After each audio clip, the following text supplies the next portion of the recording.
Hey, everybody. Thanks for coming to Room for Growth.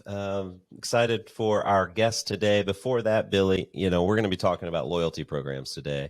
And I don't know if there's a topic area that is more close to our hearts and one that can kind of stir up more conflict between us. And I've got this hot take, if you don't mind. Can I get into my hot take just to kick us off?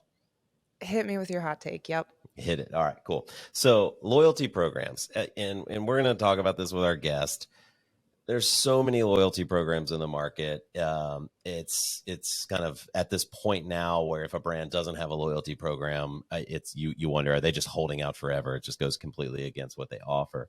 But there's certain experiences that I have with loyalty programs. So as you know, I'm a very passionate Delta Airlines, Delta Sky Miles, which I recently got to meet the head of Delta Sky Miles, and it was like this weird fanboy moment where I felt like I had to keep it together.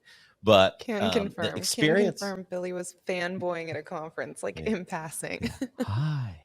Yeah, it was weird. I tried to keep it together, but I was probably a little bit weird. But the experience that I have with Delta that I don't see in any other industry is Delta uses its assets to really magnify a loyalty program. So sure, they have points and you get free tickets, but what they really do is create status.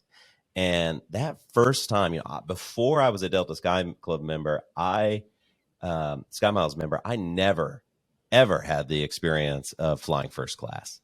And that first time that I was upgraded to first class, and they say, if you're a platinum medallion in our first class area, please board. And I felt like I had made it in life. And that moment of getting in a first class seat, getting free drinks, getting a really good meal that was better than I was expecting, I walked off and I said, I'm never flying another airline ever again. And it completely, when you talk about brand love, loyalty programs drive frequency and segmentation and personalization opportunities. But I feel like so many programs are missing the brand love opportunity. And for example, if I'm a Texas Roadhouse, let's take this to the restaurant industry. If I'm a member of the Texas Roadhouse loyalty program and I am a top tier loyalty member, I should never have to wait for a table. If I go in on a Friday night and there's an hour and a half wait, I should be seated right away. I'm not a member of the Texas. It's just an example of how I think brands could reward their top loyalty members. And I feel like so many brands are just missing this opportunity. How do you react to that? I think it's a good hot take. I think you're right. There are some loyalty programs that I am obsessed with. I talk about them all the time because they just kind of have this constant like give get relationship, but also they're so consistent in how they roll out. And so there's some behavior choices where I don't even want to say which hotel brand I'm super loyal to because man, do I want to work with all and any hotel brands that I almost hesitate to say who I love, but I will never stay at a different brand of hotel than the one of my choice because I want those free nights. I want the late checkout. I want, to your point, like that status really does have, I think, some meaning to it. And is super important versus something like, I'm also a Domino's pizza lover and they'll eventually give me a free pizza, but man, do I got to like buy some pizza before I get it back.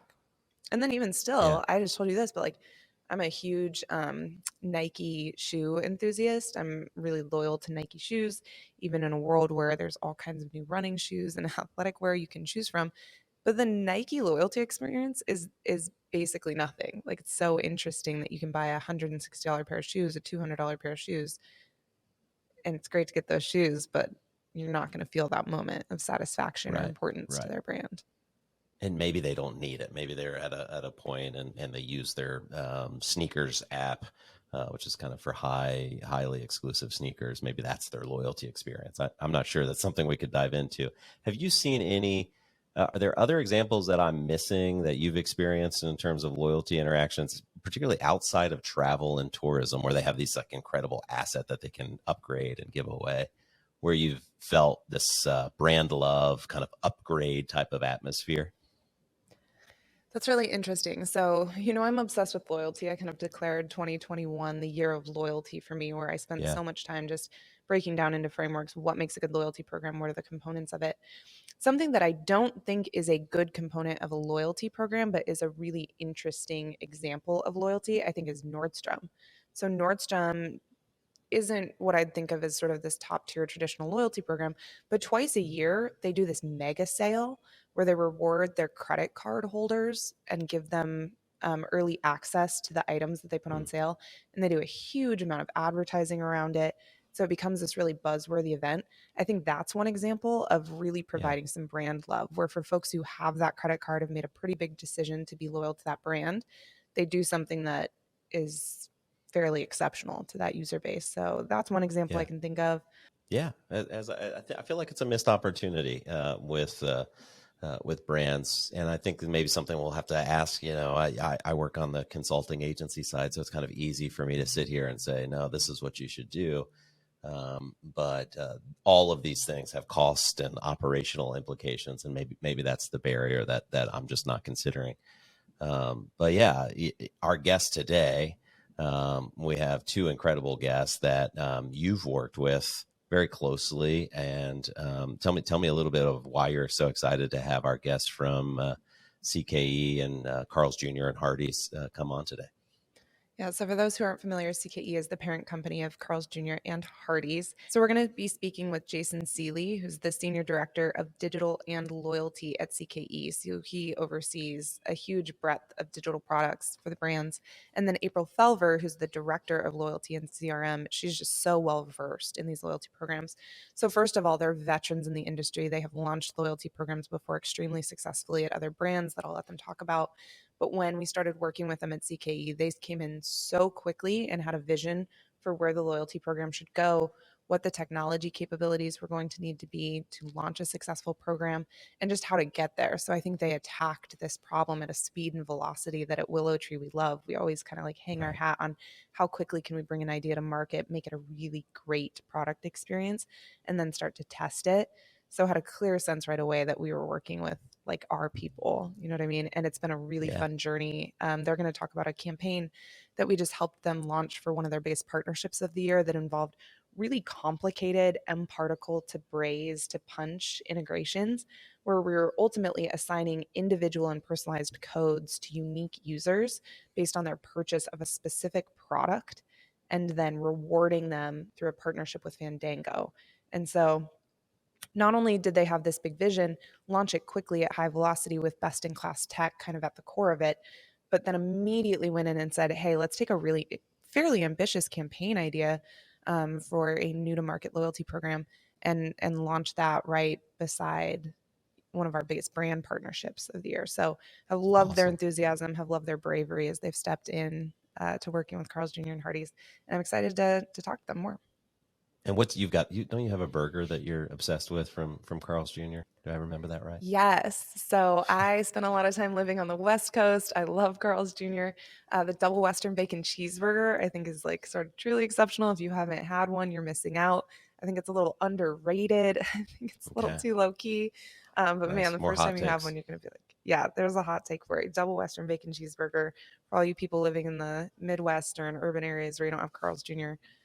Next time you're around one, I understand all the hype around those California burger brands, but I think the double western's pretty And exceptional. and the college I went to, a small college, Ohio Northern University, only 3,000 people, and it's literally located in a village. There's no McDonald's. Hardee's was the only restaurant that was there, and I'm not going to give too much detail, but let's just say I only went to Hardee's after 10 p.m., and that's how it got me through college. So love both of these brands, tons of fun.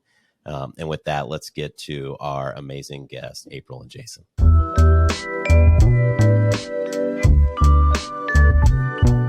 Jason and Apryl, welcome to Room for Growth. We're so pumped to have you. I know I'm hungry already, just kind of thinking about this conversation. Anytime I can talk about burgers in an afternoon podcast, sign me up. Thanks for coming. To get us started, we did a little bit of an intro ahead of time, but why don't you tell us a little bit about yourselves, your role at CKE, looking over Hardee's and Carl's Jr., and maybe a little bit about your journey and how you got there. So let's start with Jason to kick us off, and then Jason, tell us a little bit about you. Yeah, sure. Thanks for having us. Appreciate it. My journey was kind of a little strange. I started out as a graphic designer, spent a lot of years doing that work, and spent some time at Walmart. where I did a lot of in-store merchandising and signage, and I had a really good time doing that, which kind of brought me into QSR as I left Walmart and went to Wendy's. Spent 11 years there doing a lot of the same, but over time, the overlap of the concept of an in-store experience versus a digital experience kind of came together, and I was asked to kind of take the lead on kind of recreating the experience that we created at the restaurant through digital. So I had been doing that for 3 or 4 years at Wendy's before coming over to CKE, and now I lead all digital for both Hardee's and Carl's Jr., from the app to loyalty to digital ordering to anything else that the customer interacts with from a digital standpoint that they can place an order from. So kind of a lot of things, delivery, you name it, it's all kind of sitting under me, with the amazing help from Apryl leading the loyalty side of things. That's awesome. And Apryl, tell us about yourself. Yeah, so my QSR career started in high school working at Dairy Queen, which I still love to this day and talk about frequently.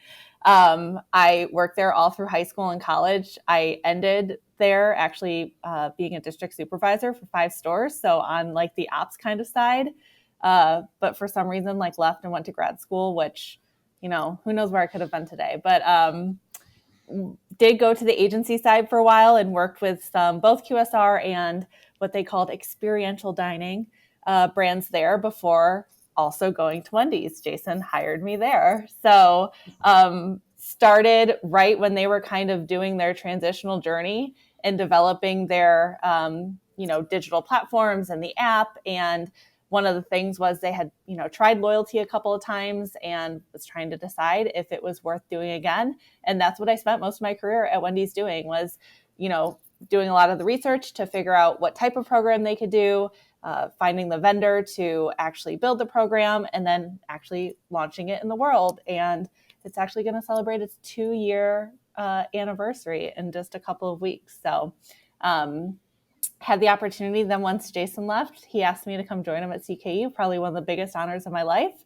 And we got to do it all again. So we just launched the My Rewards program for both Carl's Jr. and Hardee's about 3 months ago on March 23rd nationally, after a short pilot in a few markets for both brands. So thrilled to be here and have a really great tech stack here. So it's a lot of excitement to do a lot of things quickly. And that's what we love. And so far, everything's been great. And so we have been working together. I've been working with both of you since you both started at CKE, and then the loyalty program, the conception of it, started even before you arrived. Can you give us a high-level sense of how long it was from when Carl's Jr. and Hardee started talking about really doubling down and investing in their loyalty program, the loyalty experience, to it actually launching and then scaling? Yeah, I'll take that one. Credit goes to some of the folks that were kind of in place before I joined. CK didn't really have a digital team, but they had a handful of folks, including Shalamorn, who's on the team, who was a part of the team a little bit before I joined, really kind of deciding like we need to implement some kind of digital team at CKE. So I know that the tech stack had started about a year out from me joining via our CIO, Phil Crawford, who was fairly new to the brand as well.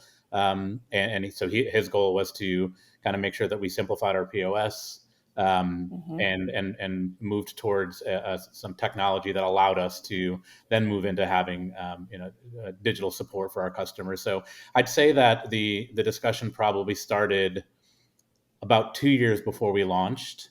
But the crazy side of that is we discussed, built, and launched our loyalty program in about 8 or 9 months. So a really fast turnaround from the time we had a kickoff meeting to say, here's what this program needs to look like, to launching it in March of this year. So it was a super team effort across a lot of folks, both within CKE, but also our agency partners to get this thing turned on so fast. I think Apryl, when we launched the loyalty program at Wendy's, it was, at least 2 years of just development, let alone the research that went on along with it. So a pretty quick turn to get something out there for our guests quickly. Yeah, and just really thanks to our IT team who, when they knew that they had to do POS standardization and some of that baseline stuff, really had a vision to know that even though they didn't know the details of what the program was going to look like, knew that was going to be an end goal and made sure that the work that they were doing, would get us to that point. So Are you comfortable sharing which technologies are in your stack whenever possible? We always love to give some credit to the tech that backs the capabilities that you need to launch this type of program. Is that something you're comfortable sharing, not comfortable sharing the brand names of? Yeah, I mean, I don't think there's a secret. I think we're probably published on all of their websites anyway as a client. So Punch is our loyalty platform. They've been a great partner and helping us get stood up so quickly. And then we use mParticle for our CDP, and we use Braze as our email platform, Olo for our ordering. I think those are probably the key ones that we're using. All right. Now that we've made it through the easy questions, let me get into some of the hard-hitting ones. Before we totally double down on the Hardee's Carl's Jr. loyalty experience, what are some of your favorite loyalty programs? Well, my favorite one that I get the most value out of is Ulta. I don't know how I accumulate so many points so often, but I get free stuff all the time and I love it. And I like Ulta. Sorry if Sephora is listening to this, but there's too many teenagers in your stores and they scare me. So I like the Ulta shopping experience, and the rewards program is just like 10 out of 10. Love it. Yeah, that's a good one. I'd say probably Southwest Airlines. What you can get through their program, from the companion pass to your ability to earn points through booking hotels and other travel outside of just booking air travel. I've been fortunate enough to have a companion pass on and off over the last few years, and for my wife and I to travel, it's pretty amazing that I can go to Hawaii and only pay for one ticket. So it's been, it's something that I think I've become even more loyal to Southwest in the last probably 12, 18 months. Really making sure that when I book a hotel, I go through Southwest Hotels. I'm not booking through anything else or direct, because I get bonus points when I book that way. And, it's my goal is to earn that companion pass every single year. So that's one that I've really come to love. It's awesome. So when you've done this a couple of times now, where you're building a loyalty program from the ground up, do you you can kind of throw a stone to a QSR brand that has a loyalty program, and it's kind of like a Peloton bike. Everybody's got one now. And how often are you just looking at QSR in your competitive landscape review versus how often do you look at like Southwest and Ulta for inspiration when you're building this thing from the ground up? Yeah, I think it was really interesting. One of the most kind of eye-opening moments for me was actually doing research for the program at Wendy's. We had kind of ideated tons of really, really unique ideas, loyalty programs and constructs that were not found anywhere today in any industry. And we kind of had this perception that this was going to be so amazing. Like, we're such this unique brand. We're going to come to market. We're just going to blow everyone away. And during customer research, we actually found that they weren't super into that. They thought it was too complicated. It was very unfamiliar to them. And like the general message was like, we think your brand is cool, but it's not cool enough for us to learn something new or invest a lot of time or energy in trying to figure all of this out. So that was like a little humbling, I'm not going to lie. But it's something we took to this program too. So sometimes there's like criticism of like all these programs look the same, but that's really based on customer demand. It's value that they understand. And so it's what they want to participate in. But to your point of other programs, the way you can make it unique for your brand is to then do programming within it that will be valuable to your customers. And we definitely seek inspiration in other brands, other industries outside of QSR to try and bring kind of a unique perspective and unique benefits to our customers. I think like a really good example of that is we're still just wrapping up our promotion we did with Jurassic World Dominion. It was a great partnership. We were super excited. If you haven't seen our TV spots, it actually has dinosaurs that were done by the same artist that did the CGI in the movie, did the dinosaurs for our TV spots. And for our My Rewards members, if they bought one of our Primal platform products, they got to receive a Fandango promo code to go see the movie. That was super cool. I mean, honestly, just from a technology perspective, this was about 8 weeks after our program launched. It was the first campaign we've really done that have combined all of our tech platforms. So it was, the user making a purchase and that coming from Punch and identifying them in Imparticle. And our Willow Tree team at Braze built the system that actually loaded in the codes to Braze and would assign it to a user, and then we could go see it later. So it was just really cool. It was really super exciting that we were able to do it so quickly. And that was something that only we could do. And that was really fun. And I think our members really enjoyed it. So did our franchisees, because they didn't have to give away anything for free. It was this other benefit that they got that wasn't always just a discount in the restaurant. That's amazing. Yeah, that's super cool. And we loved working on that campaign. Even internally, we talked about some of the tech that had to come together to make that campaign possible, and have all learned from it. But it's a good point. I think when you think about good loyalty, there's sort of two perspectives here. One, there's what makes a good loyalty program from the consumer's perspective, and what makes a good loyalty program from the business perspective. I mean, the table stakes of both are basically that you have to have a really great product experience, because you want to be able to see points in your tiers right away. You have to have a great channel experience, because if you're not carrying loyalty through to push email, in-app messaging, even paid advertising, you're going to miss the mark. You have to have a good in-store experience, and you have to have good rewards. Mm-hmm. But what am I missing? What else makes for a great loyalty program? I mean, in general, what I always try to ground myself in is I feel like if the customers and the members find value in it, then they're going to deliver the value through the rest of the business. So, especially in a franchise organization, sometimes things can be a really hard sell. We actually do. I'm not going to say it yet. I don't actually know when this airs, but we have a really, really cool promotion that's coming out in celebration of National Friday for Hardee. So July 13th, mark your calendar. Sometimes it can be a hard sell, but I think if you can deliver that value to the customers, then they will be able to get the benefits. And that's what we always try to remind our franchisees, even if the program seems scary. Yeah, I would add the other opportunity, which is harder to do than to say, but is how do you differentiate? I think, when we look at loyalty programs, at least in the QSR space, at the end of the day, they're all the same.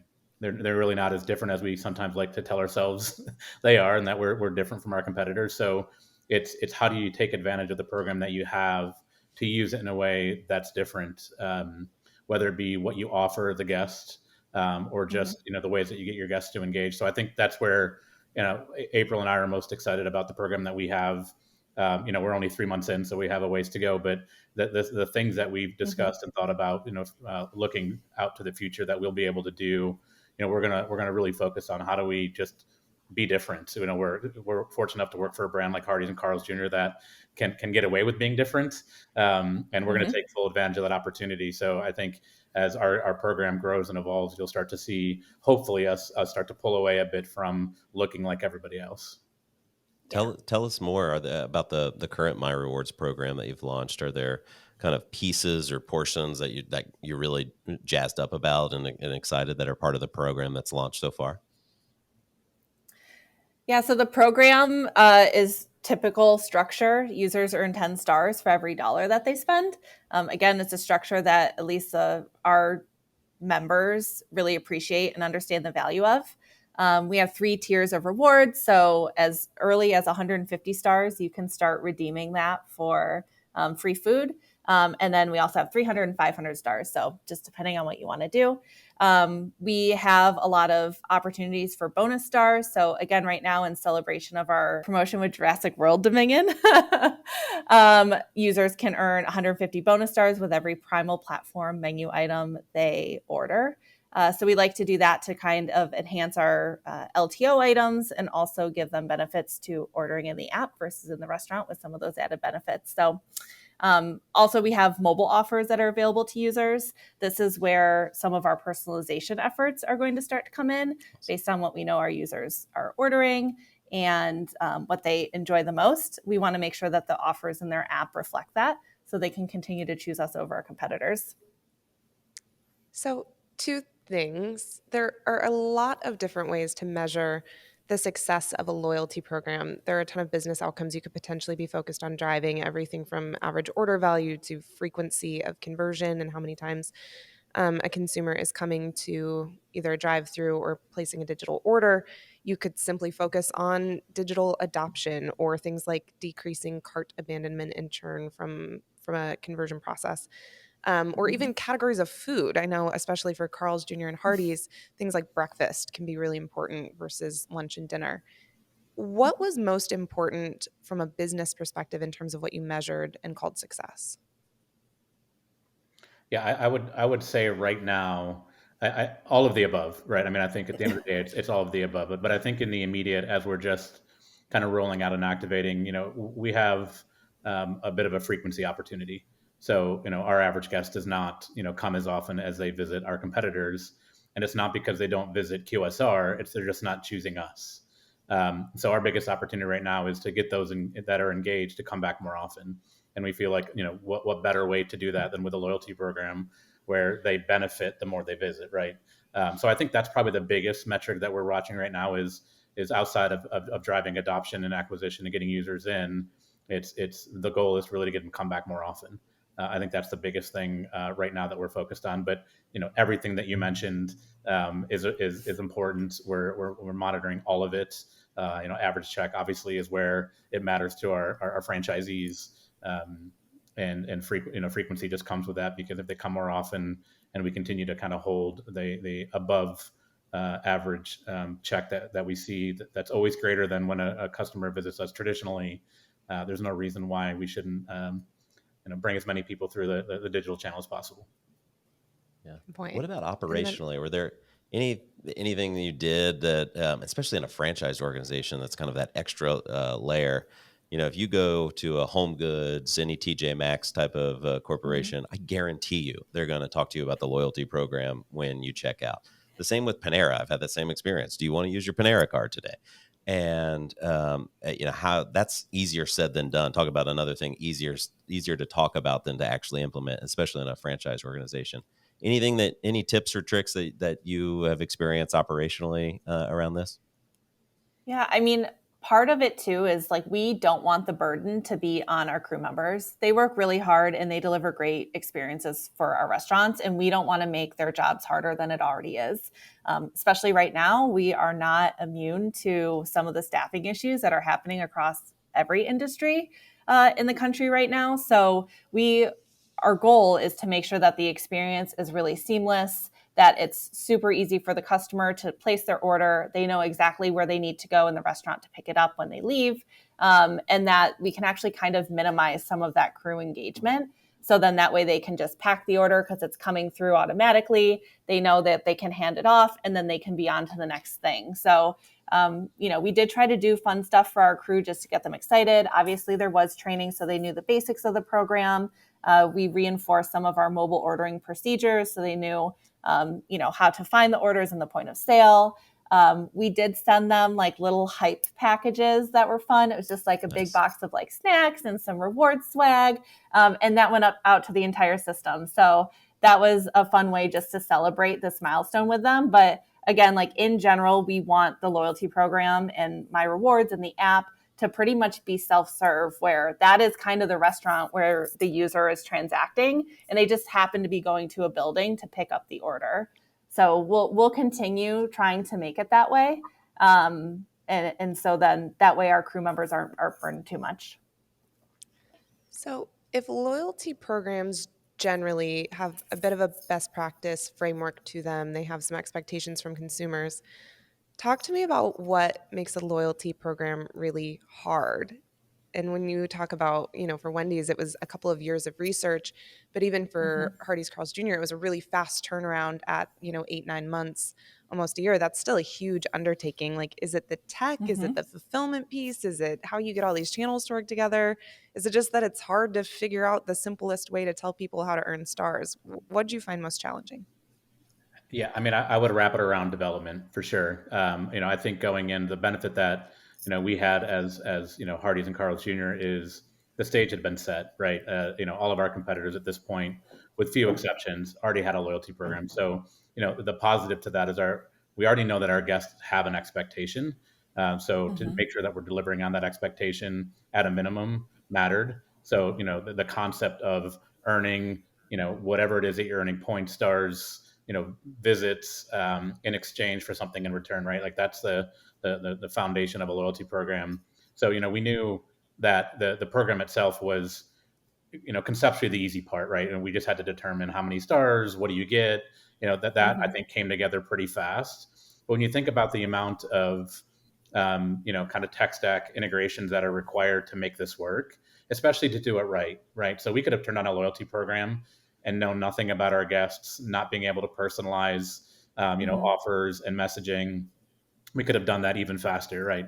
But to have a proper CDP in place, to be able to properly segment our users, so we get to know them better. So we're not sending somebody a hamburger offer that never orders a hamburger, or someone that only comes for breakfast. We want them to come for lunch. We know that. So the most important and probably the most complicated piece for us was making sure that all that data flowed in a way that we could not only see it but action against it through segmentation. So I think that's the most complicated piece for anyone. I don't think it's unique to us whatsoever. There's a lot of great platforms out there already that are quite customizable, but off the shelf, that you can kind of turn these things on pretty quickly. But if you're not doing it in an integrated way across all the different platforms that you have, it's either going to be too hard, or you're just not going to be able to take full advantage of the program that you've implemented. Are there any trends, Jason or April, that you're keeping your eye on that aren't part of the initial rollout here? Taco Bell has a subscription program that they rolled out, and I'm starting to see that as a trend that I'm kind of watching. Are there any other things that are on your kind of hot list in terms of loyalty trends? Yeah, the subscription one has definitely been discussed. I mean, I think as we look at what Panera did with coffee, what others have done. I think Burger King tried a coffee subscription too, I believe, and obviously what Taco Bell is doing. It's definitely something that we could play in that space. Right. It's whether or not it matters to our guests, if that's something that they're looking for. But I mean, I would say that we're constantly monitoring, and I think what's interesting, and April, feel free to add to this, but for us, I think what is really important is that a loyalty program is more than just earning points and redeeming offers, right? That's just the foundation of it. So it's how do we have fun in a way that wants the guest to choose, that the guest decides to choose us over somebody else. So if we look at and I think some of our competitors that I don't necessarily love everything they do, but some of the stuff they've done well is, Burger King did the Whopper Detour. That's something that stuck with me from the day they did it. Kind of a bold move to ask their customers to go to a competitor's parking lot to open their app in order to get an Whopper for 59 cents. Like that is the kind of stuff that when you have the technology in place, it doesn't need to be that out there, but that's the stuff that's fun. And that's the stuff that we look forward to doing is, we can do double points, we can do bonus points, we can do offers, we can change the rewards out. We will do that. And that's something that I think everybody is doing. It's the creativity around, what do you do with a loyalty program beyond the foundation of it that we're really interested in. So watching, what some of our competitors are doing in that space is where we get really excited, and continuing to implement more technology that will give us, location awareness and other functionality that allows us to do more is really where I know we're going to be spending our time. The rest is table stakes. So it's what else are you going to do with it that we're really focused on. Awesome. Yeah, I think the concept of like app exclusives is another one. So, there was a whole kind of trend and still ongoing. KFC just released theirs with like the celebrity meals. We've dabbled in it in terms of like price pointing items in our app. I think that is a space that will continue to grow. And again, is another way to deliver kind of some fun value for members that feels very exclusive to them.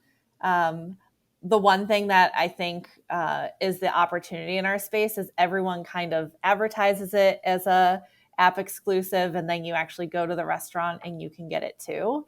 I think it will be a very bold move for the first brand who decides that, no, it is legitimately an app exclusive and they really hold themselves to that, whatever it may be, and doesn't kind of let it tease over and really builds up their digital space. That's great. What do you think? I mean, to this point about it's not just about like earn points and burn points and chase the very next purchase. You're really trying to do things that differentiate your brand. And I know you just did a little bit of a brand, not refresh, but a smidge of a focus. I'm curious what you think is most valuable and powerful in terms of true brand loyalty. Like, what does true brand loyalty even mean? And how do you build it through both your brand and through your experience? I mean, I would I think what matters to us and what loyalty will do for us is making us a consideration, on their list of where do I want to go. As I said before, we have a frequency problem, and guests love us. We get great food quality scores. We don't get a lot of negative feedback on experience and things like that. But there's a reason why they're not coming to us more often. So that's where I think if we don't drive that frequency, then we haven't done our part. So that's where I know I'm paying the most attention is to with the users that we have.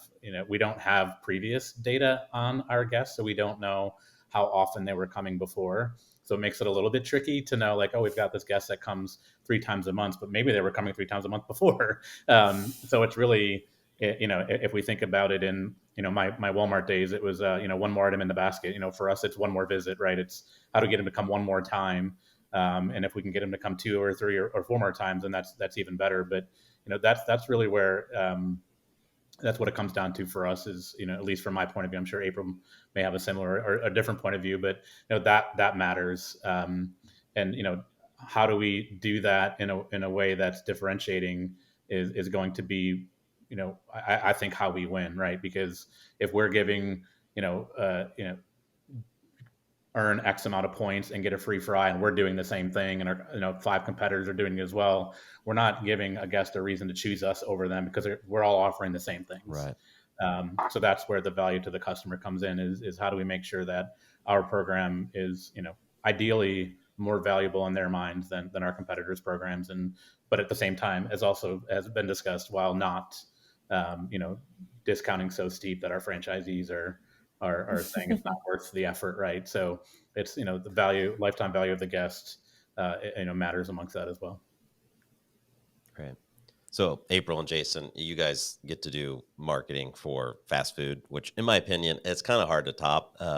And when you're talking about burgers and these are topics that people get really passionate about, and so it's you can go to a cookout and easily probably explain what you do compared to at least some people in other industries. But if you were in another position, you're like, I'm going to go work in a completely different industry. If you had to, are there what industries kind of pique your interest, or where do you think you'd want to give it a go? I'm just saying that you're pretty bold in thinking that I can explain what I do, because my mom 100% thinks that I work in a restaurant. And so, like, she'll see a commercial for Hardee. She lives in a Hardee's market, and she'll be like, "Oh, does your restaurant have this Jurassic thing that I saw?" And I'm like, "Yeah, Mom, my restaurant has that. It's going great." But anyway, I digress. Fair enough. Another industry, I don't know. I really do love QSR. I think I also love pets a lot. So that would be fun to work in something that had to do with pets or dogs specifically. I'm also really obsessed with Orange Theory Fitness. Cool. So, maybe run their app one day. I don't know. But I love CKE. I love doing loyalty. So happy right here. What about you, Jason? You've gone from Walmart to QSR. Is there another industry that always catches your eye or that you're super interested in? Yeah, I'm a fairly new electric vehicle owner, and I've become a little obsessed. So, looking at brands like Electrify America, who are the non, Tesla charging network that's out there. There's ChargePoint, there's EVgo, there's a bunch of different ones out there. But the concept of being in, what to me is a startup still, in a lot of ways, with brands like Rivian and Aptera and these strange Yeah. car companies that are not former car companies. I find it fascinating. So definitely an area that I keep my eye on. Especially, they're all digital forward. You start your car with your app, you check your mileage with your. I mean, everything is digitally focused. So it would give me the ability to stay on the digital side, but kind of get involved in a different industry. But like April, like I left Wendy's to come to CKE because I do enjoy the QSR space. Yeah. Don't blame you. It's awesome. So I thought you would say either craft beer or like Live Nation. I mean, those are fine options too. Those are the ones with all the Beer perks. Yeah. industry, yes. The music industry, yeah. Those are both definite options, but not as tech forward as I think the EV market is. okay, I have a question, new question. If you guys were going to launch this loyalty program over again or try again at another brand, what would you do differently? What Oh. surprised you this round? Especially because you were already coming in with at least one under know. your belt. Yes. And both for done our very differently. Yeah, right? that's true. Yeah. Yeah, very different. This is like very niche, maybe not interesting, but I think for this program specifically, we underestimated the desire for our customers to engage in restaurant. Before, I kind of talked about how, we tried to take the burden off of like our register operators and everything like that, but there is a strong desire in our space to be able to earn and redeem by going through the drive-through or going through, walking into the restaurant because you're out running errands and they aren't necessarily like making that digital transaction right away. So I think that's been a big kind of fast follow that we've been exploring, is making sure that we can make it so the program is accessible to people who are coming in, paying cash maybe, and not starting their digital journey with us or their loyalty journey with us in the app, and just still making sure that it's accessible and providing them value. Yeah, I mean, I think what's interesting for April and I is, Wendy's with little exception, is kind of a internal build, built their own app. Mm-hmm. They did partner with a third party to help build their loyalty program, but it was not an off the shelf loyalty program. Mm-hmm. They had to integrate and still are dealing with integrations with a lot of older platforms that were homegrown, or so there's that side of it that I think April and I went through. That looking back, certainly pros to that, right? You have a lot more control over the product when you're building the product, but a lot of challenges attached to trying to make it work with legacy systems that were never intended to be digital systems, right? Yeah. On the CKE side, I mean, you look at the tech stack that we've already talked through. Those are all tried and true solutions that all had kind of pre-existing integration, so it was kind of plug and play for the most part, right? And so one of the reasons why I moved on from Wendy's was because of the opportunity to do it all over again for another brand, and I was really excited about the idea of like, we're going to get off the shelf, it's already going to work, it's going to be great, we're going to be, and that has its own challenges. Like when you're buying off the shelf, you're limited to the functionality that exists, and when you want other functionality, it's sometimes harder to get done because now you're messing with base code that the brand you're working with is trying to replicate, right? And now you're getting a custom build and the whole new slew of problems that come with custom build. So, I think as much as CKE moved quickly, I do think that it pays to be patient and make sure you have the functionality you want on day one, because it's harder to get it later. So if there's something that you believe are table stakes to making sure that you're creating the best experiences, don't let it be a phase 2 or 3 approach included in phase 1, even if that means you're going to launch 3 months later, because it's much harder to add those things after the fact. Awesome. I don't know if your podcast has merch, but you should get shirts that say it pays to be patient. That's like, yeah, I like that. Top tier soundbite right there. Love it. We'll attribute it to Jason along the way. Jason and April, as we wrap up our time together, so grateful for your time, and you guys are obviously a power team doing a lot of great stuff in loyalty, and we've covered kind of from the whole entire journey, but completely random and completely off topic. We're heading into a holiday weekend. People are going to be chilling at home. If the weather's not nice, what are you guys watching, reading, listening to? Just like, what's one thing you're like, I just saw this great thing, and you got to go out and check it out. You guys got one? I mean, Stranger Things comes back tomorrow. I mean, who's not going to be sitting on their couch all weekend finishing the last couple episodes of Stranger Things? I think it's like 4 hours long, but I'll be doing that for sure. Okay. But I'm also watching Under the Banner of Heaven, which is pretty fascinating considering it's based on true events. It's hard to believe that that's actually their true events. But what network's that on? That is Under the Banner of Heaven is on Hulu, I believe. Okay. Cool. Or if you need a beach read, or originally a John Krakauer book, so you can read it, or now you can watch it. Correct. Okay, that's a good one. But yeah, I mean, I know I'm going to be, whether good or not, I'll be making sure I finish up Stranger Things this weekend. Gutsy band, I can't handle that. I get too scared. I'm a chicken. Apryl, what about you? This last season was dark. That's what I've heard. Well, on the lighter side, I've been really into cults lately. So nice. A book recommendation, and actually I should look up the author to credit to her, but it's called Cultish, and it is super interesting. It's just about kind of how they come to be, the qualities of cult leaders that are the same, regardless of if it's like a religious cult or a fitness cult or whatever it may be. A brand cult. And just how a brand cult. Yes, exactly. And just how the language kind of trickles into daily life as well. So that's good. And then to stay on the theme, I keep recommending the documentary Keep Sweet on Netflix. It is a 5-part series. You can absolutely watch it in a rainy afternoon. Just wild times. Okay. Yeah, just Cultish finish that is one. by Amanda Montell. Yes, 10 out of 10 recommend. And then, man, yeah, if you want to have a real bummer of an afternoon, what a great series. So well done, so well researched, but such a bummer. Yeah, such a bummer. It's a vibe. Awesome. There's a lot of Apryl, good out there right now.